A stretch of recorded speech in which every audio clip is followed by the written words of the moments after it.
I would talk to my husband and I would tell him to leave me because I wasn't beautiful. I would tell him, why are you with me? Why do you love me? Why do you take time and just tell me that I'm beautiful when I feel that I'm not?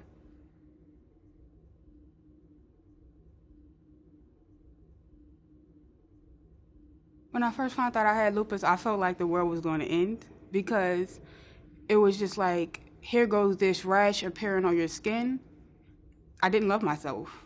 I felt as if my identity has been stripped away from me when I first found out I had it. Here you are, people looking at you, you're walking in public. You're walking in a regular grocery store and someone is just look at you, walk on the other side of the aisle so they don't even cross your path because they think that you're contagious. I suffer from discoid lupus, SLE. I was 200 pounds during this time, so imagine that's a big insecurity. You go from being a skinny, thin girl to being this huge girl. I gained fluid retention very easily, so my legs would be full of fluid, and it would be painful to walk. People treated me differently. With lupus, you'll wake up in the morning and you can't go, like you'll be in pain. So I'll cancel plans and they'll tell me, you always canceling plans, or you always can't go somewhere, and then, are you always in the hospital? Why you always sick? You have no control over lupus. You have no control over that. I felt suicidal, and then I thought to myself, you're wasting your life just sitting there thinking that life is going to wait on you because you want to hide in this shell because you feel that you're ugly. Who wants to be with somebody who ends up in the hospital every day? You know, you think this is all the stuff that was going through my head.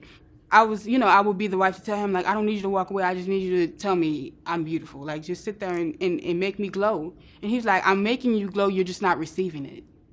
How can I keep giving you something you're not willing to accept?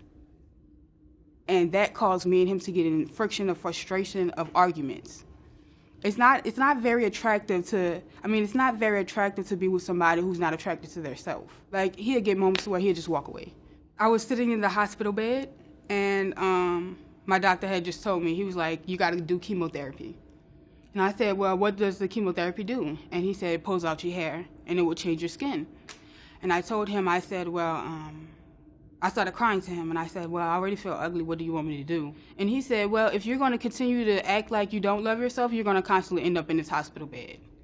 And it actually was the truth, because you stress out about being beautiful, and lupus triggers that. Like, it triggers off of stress. That love was there, but I couldn't grasp it because I was so into my own self, of my own depression, that I was blocking the love that was trying to be received towards me. And the man that married me didn't even marry me just for my beauty, but he sees the eternal beauty. And he just wants me to see that I'm still beautiful on the outside. And when I realized that, I woke up one morning staring at him, just smiling. And the first thing he did, he opened his eyes, he said, hey, beautiful. I got a good one. On Facebook, I had this friend, and he ended up saying, I know you ain't talking with that effed up skin you got walking around with. And when he told me that, me and his friendship got cut off. But in the same token, that was the last time I was going to let somebody ever put me down like that ever again. I had social media.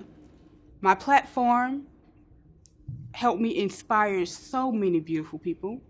These beautiful people helped me build my confidence back also. I actually helped a lot of people, though, not just with lupus.